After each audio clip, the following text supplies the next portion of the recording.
Good morning, class. Today we'll start with class 9 history chapter 2 socialism in Europe and the Russian Revolution. This is our sixth lecture. In this lecture we will start with the February Revolution in Petrograd. So class, in last class we have studied the First World War and the Russian Empire. So in this lecture we are going to study the February Revolution in Petrograd. First world war के बाद यहाँ पे in Russia second जो है वो February revolution हुआ. So let's see कौन कौन सी घटनाएं हुई in the February. So class, in the winter of 1917, conditions in the capital Petrograd were grim. The layout of the city seemed to emphasize the division among its people. The workers' quarter and factories were located on the right bank of the river Neva. On the left bank were the fashionable areas, the Winter Palace and the official building, including the palace where Duma met. So class कह सकते हैं यहाँ पे एक river थी जिसे हम लोग कहते हैं रिवर नेवा. अब इसके राइट बैंक में कौन लोग रहते थे? वर्कर्स रहते थे जो कि फैक्ट्रीज में काम करते थे. और लेफ्ट बैंक में कौन थे? Fashionable area, for example official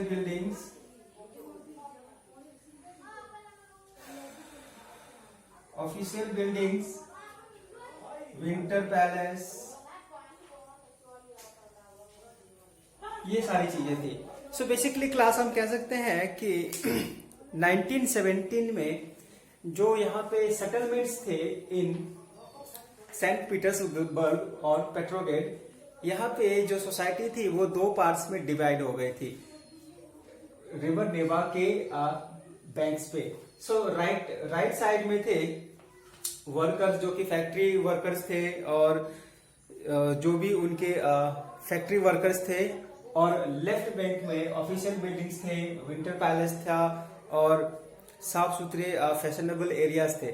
so हम कह सकते हैं यहाँ पे सोशली जो है वो सोशली और इकोनॉमिकली जो पीपल्स हैं वो दो पार्ट्स में डिवाइड हो गए थे. So on the left bank where fashionable in February 1917, food shortage were deeply felt in the workers' quarter. The winter was very cold. There had been exceptional forest and heavy snow. Parliamentarians wishing to preserve elected government were opposed to the Tsar's desire to dissolve the Duma. So हम कह सकते हैं कि फरवरी 1917 में यहाँ पे बहुत ज्यादा फूड शॉर्टेज जो है वो झेलनी पड़ी. किसको? वर्कर्स को. Food shortage. अब इसका रिजल्ट ये आया कि जो वर्किंग क्लास थे they were planning to fight against the rich people और the other side of the river.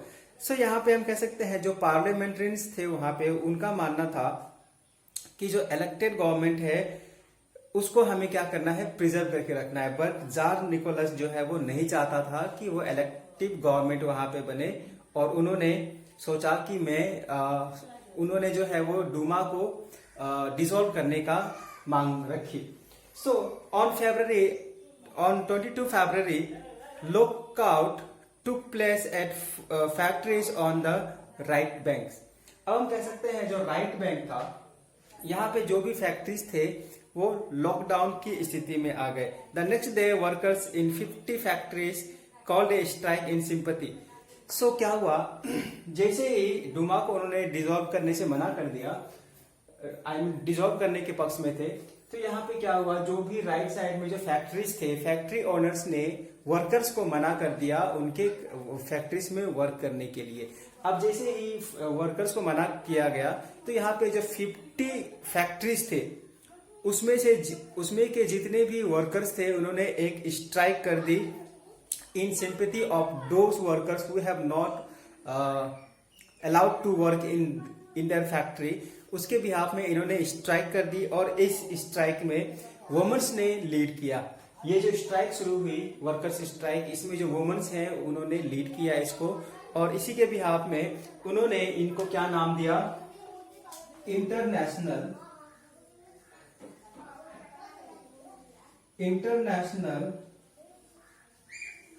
Women's day. सो जैसे ही इन वर्कर्स को काम करने नहीं दिया गया तो इन 50 फैक्ट्रीज जो थी वहां के वर्कर्स जो है वो इकट्ठा हो गए, उन्होंने एक स्ट्राइक कर दी अगेंस्ट द फैक्ट्री ओनर्स, और इस स्ट्राइक को लीड कर रही थी वुमेन्स। तो उनके बिहाफ में उनको सम्मान देने के लिए उन्होंने इस डे को क्या नाम रख दिया, international women's day. So demonstrating workers crossed from the factory quarter to the center of the capital, the Nevsky Prospect। सो हम कह सकते हैं जैसे ही ये स्ट्राइक शुरू हुई वो वहां से चलने लगे, कहां पे, कैपिटल में। सो मीन्स कैपिटल यहीं पे कहीं पे है, तो वहां पे वो चले गए जिसका नाम था Nevsky Prospect. At this stage no political party was actively organising the movement. इस समय कोई भी पॉलिटिकल पार्टी जो है वो इसको पूरी तरह से सपोर्ट नहीं कर रहे थे। As the fashionable quarters and official buildings were surrounded by workers, the government imposed a curfew. जैसे ही ये वर्कर्स स्ट्राइक लेकर के पहुंचे कहां पे, नेव्स्की प्रोस्पेक्ट, जो कि उस समय कैपिटल थी, तो वहां पे जैसे ही उन्होंने ऑफिशियल बिल्डिंग्स को जैसे ही उन्होंने घेराव कर लिया, सराउंड कर लिया, तो वहां पे जो भी गवर्नमेंट थी उस समय, गवर्नमेंट ने वहां पे एक कर्फ्यू लगा दी। कर्फ्यू मीन्स होता है कि कोई भी आदमी जो है वो इलीगली कुछ भी नहीं कर सकता है। सो जैसे ही वहां पे कर्फ्यू लगा, demonstrated dispersed bye the evening but they came back on 24th and 25th। जैसे ही कर्फ्यू लगी वहां पे जितने भी वर्कर्स थे वो वहां से चले गए, लेकिन बाद में फिर अगले दिन 24 और 25 फरवरी को वो वापस आए। The government call out a cavalry and police to keep an eye on them. फिर जैसे ही वो 24 और 25 तारीख को वापस आए तो वहां पे जो गवर्नमेंट है उन्होंने यहाँ पे पुलिस और कैवलरी को इम्पोज कर दिया to keep eye on them, तो उन पे नजर रखने के लिए। सो कैवलरी मीन्स होता है soldiers on a horse back. उस समय जो सोल्जर्स होते थे, नॉट द पुलिस, वॉरियर्स, जो सोल्जर्स होते थे वो घोड़े पे आते थे, उन्हीं को कैवलरी कहते हैं। तो कैवलरी और पुलिस दोनों को वहां पे डिप्यूट कर दिया गया ताकि देखें कि ये जो वर्कर्स हैं वो कोई गड़बड़ वहां पे नहीं करे। So on Sunday 25th February the government suspended the Duma. 25 फरवरी को गवर्नमेंट ने जो कंसल्टेटिव पार्लियामेंट थी डूमा, उसको उन्होंने डिसॉल्व कर दिया, मीन्स सस्पेंड कर दी। So politicians spoke out against the measure. तो यहाँ पे जितने भी पॉलिटिशियंस थे उन्होंने इन सब चीजों की निंदा करनी शुरू कर दी। Demonstrators return in force to the streets of the left bank on the 26th। फिर जैसे ही वर्कर्स जो थे वो कहां पे फिर चले आए, लेफ्ट बैंक साइड में। On the 26th the police headquarters were ransacked. So class, on the 27th the police headquarters were ransacked. Means हम कह सकते हैं जो भी वर्कर्स थे उन्होंने 27th को जो पुलिस हेडक्वार्टर्स थे उनको उन्होंने डैमेज कर दिया। इसको देखते हुए वहां पे जो गवर्नमेंट थी उन्होंने ransacked the streets thronged with people raising slogans about bread, wages, better hours and democracy। तो उन्होंने जैसे ही पुलिस स्टेशन को डैमेज किया उन्होंने वो एक स्लोगन्स के साथ आगे बढ़ने लगे। वो स्लोगन था bread, wages, better our and democracy. इसको लेकर के जितने भी स्ट्राइकर्स थे, जो जितने भी वर्कर्स थे वो वहां से आगे बढ़ने लगे। इसको देखते हुए वहां पे जो गवर्नमेंट थी उन्होंने इस गवर्नमेंट ने सिचुएशन को कंट्रोल करने के लिए उन्होंने कैवलरी को फिर से बुलाया। लेकिन इस बार जो कैवलरी थी, जो फोर्सेस थी, उन्होंने डेमोन्स्ट्रेटर पे मीन्स इन वर्कर्स पे गोली चलाने से मना कर दिया। और इसमें बहुत सारे ऐसे अदर रेजिमेंट्स थे जिन्होंने इनके सपोर्ट में काम करना शुरू कर दिया। By the evening soldiers and striking workers had gathered to form a soviet. तो यहाँ पे जितने भी सिपाही थे वो भी किसके साथ मिल गए, इन वर्कर्स के साथ मिल गए, और उन्होंने एक सोवियत और एक काउंसिल बनाने की बात कही, और उन्होंने एक काउंसिल बनाई जिसका नाम था द पेट्रोग्रेड सोवियत। उन्होंने वो वहां पे मिले जहां पे जो कंसल्टेटिव पार्लियामेंट बनी थी वहां पे मिले, और इन्होंने एक काउंसिल बनाई जिसका नाम था Petrograd Soviet. The very next day delegation were sent to the tsar, military commanders advise him to abdicate. So जैसे ही पेट्रोग्रेड सोवियत बन गई, यहाँ पे अगले ही दिन उन्होंने कुछ डेलीगेट्स भेजे। डेलीगेट्स मीन्स जिसको हम लोग हिंदी में राजदूत कहते हैं, मीन्स कि जो भी पेट्रोग्रेड सोवियत के जो ऑफिसर्स थे उनको उन्होंने भेजा जार निकोलस के पास, और मिलिट्री कमांडर्स ने उनको एडवाइस किया कि आप जो है अब इससे मीन्स जो मोनार्की रूल है इसको आप खत्म कर दीजिए, मीन्स इसके बाद से आपका कोई यहाँ पे रूल नहीं चलेगा, मीन्स उन्होंने उनको बाइकआउट करने की बात की। He followed their advice and abdicated on 2 March. Tsar Nicholas ने इनकी बात मान ली और उन्होंने यहाँ पे जो मोनार्की रूल थी इसको पूरी तरह से खत्म कर दिया। मीन्स हम कह सकते हैं अब रशिया में मोनार्की रूल खत्म हो गई on 2 March. Soviet leaders and Duma leaders formed a provisional government to run the country. अब यहाँ पे जो पेट्रोग्रेड सोवियत जो थी उन्होंने एक प्रोविजनल गवर्नमेंट बनाई ताकि कंट्री को चला सके। Russia's future would be decided by a constituent assembly elected on the basis of universal adult franchise. फिर इसके बाद जो प्रोविजनल गवर्नमेंट थी इन्होंने सोचा कि रशिया का फ्यूचर जो है वो एक कॉन्स्टिट्यूएंट असेंबली ही तय करेगी, और इस असेंबली में जो भी मेंबर्स होंगे वो किसके थ्रू आएंगे, थ्रू वोटिंग। सो उन्होंने यूनिवर्सल अडल्ट फ्रेंचाइज या फिर universal adult suffrage means right to vote यहाँ पे इंप्लीमेंट कर दी।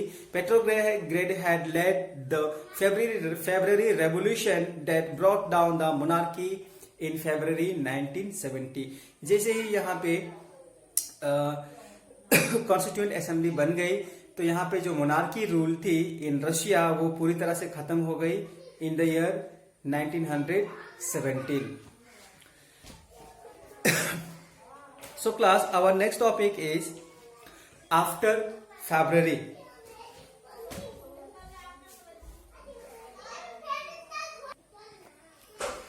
So class, our next topic is after February. सो हमने लास्ट टॉपिक में देखा द फेब्रुअरी रेवोल्यूशन इन पेट्रोग्रेड। सो हम देखते हैं इस रेवोल्यूशन के बाद क्या हुआ after February. So after February में बहुत सारे चेंजेस हुए। First one is restriction on public meetings and associations were removed. Soviet likes the Petrograd Soviet were set up everywhere, though non-common system of election was followed. तो इसका result ये आया after February क्या changes हुए कि restriction on public meetings में जो भी रेस्ट्रिक्शंस थे वो खत्म कर दिए गए, और वहां पे जो भी पहले एसोसिएशन जो इलीगल हुआ करते थे उन सबको रिमूव कर दिया गया। अब जितने भी एसोसिएशंस हुआ करते थे वो लीगल होते थे। और जो भी पेट्रोग्रेड सोवियत था उस समय वहां में उन्होंने कॉमन सिस्टम ऑफ इलेक्शन को फॉलो करना शुरू कर दिया। इन अप्रैल 1917 the Bolshevik leader Vladimir Lenin declared that the war be brought to a close, land be transferred to the peasants, banks be nationalized. So हम कह सकते हैं व्लादिमीर लेनिन ने अपना थीसिस लिखा था। उस थीसिस के अंदर में पहला डिमांड उनका था कि जितने भी वार थे उस समय जो चल रहे थे उन सबको बंद कर देना है। अब किसी तरह के कोई वार्स नहीं होंगे।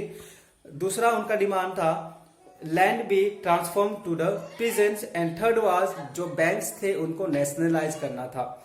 ये जो 3 थीसिस थे व्लादिमीर लेनिन की, क्योंकि वो इस समय लीड कर रहे थे।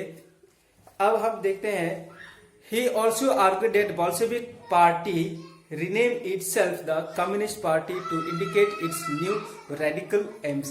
So व्लादिमीर लेनिन का यह भी मानना था कि जो बोल्शेविक पार्टी थी इसका नाम बदल करके क्या रख देना चाहिए, कम्युनिस्ट पार्टी। ताकि इसमें जो न्यू रेडिकल्स एम्स थे उसको अचीव किया जाए। इसके बाद और मेजर चेंजेस क्या हुए, industrial areas factories committees were formed which began questioning the way industries run their factory.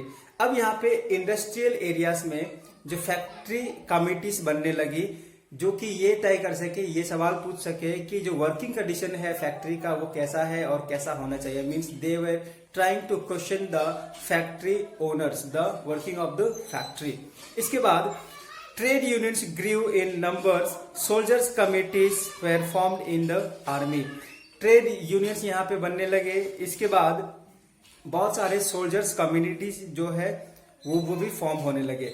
इसके बाद it resisted attempts by workers to run factories and began arresting leaders. अब जैसे ही ये सारी चीजें बढ़ने लगी, यहाँ पे जो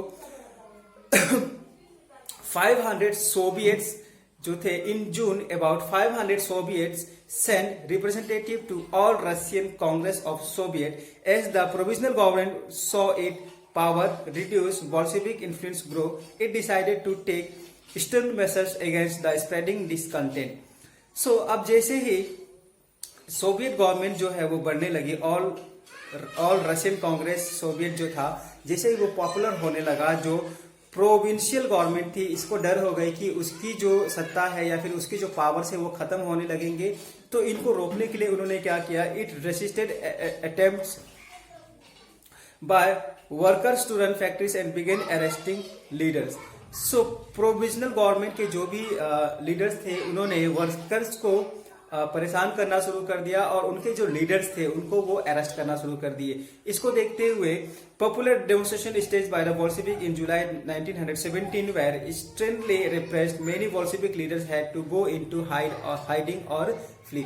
अब जैसे ही ये विद्रोह शुरू हुआ, जो लीडर्स थे बोल्शेविक पार्टीज के वो छुपने लगे, वो कहीं जाकर के छुप गए। अब मीनवाइल द कंट्री साइड, अगर हम कंट्री साइड की बात करें तो peasants and their socialist revolutionary leaders passed for a redistribution of land. Land committees were form to handle this, encouraged by the Soviet revolutionaries. Peasants seized land between July and सितंबर 1917। अब country side की हम बात करें तो जो land distribution policies थी वो revolutionary के साथ मिल करके जो पीजेंट्स थे उन्होंने जबरदस्ती जो है लैंड को अपने अंडर में कैप्चर करना शुरू कर दिया और ये सारा का सारा जो लैंड था वो अमॉन्ग द फार्मर्स या फिर पीजेंट्स जो है वो इक्वली डिस्ट्रीब्यूटेड हो गए जुलाई एंड सितंबर 1917 में। So class, let's see some of the main points regarding after February. So class, here are some points. Restriction on public meetings and associations were removed. Common system of elections was followed. In April 1917, Bolshevik leader Vladimir Lenin wrote his April thesis. In his thesis, first demand was, he declared that the war be brought to a close, land be transformed to the peasants, banks should be nationalized. In industrial areas, factory committees were formed to question the way industrialists ran their factories. Trade unions grow in number and soldiers committees were formed in the army. So class, redistribution of land was done. Land committees were formed to handle this. Socialist revolutionaries, peasants seized land between July and September 1917. So class, our next topic is the Revolution of October 1917.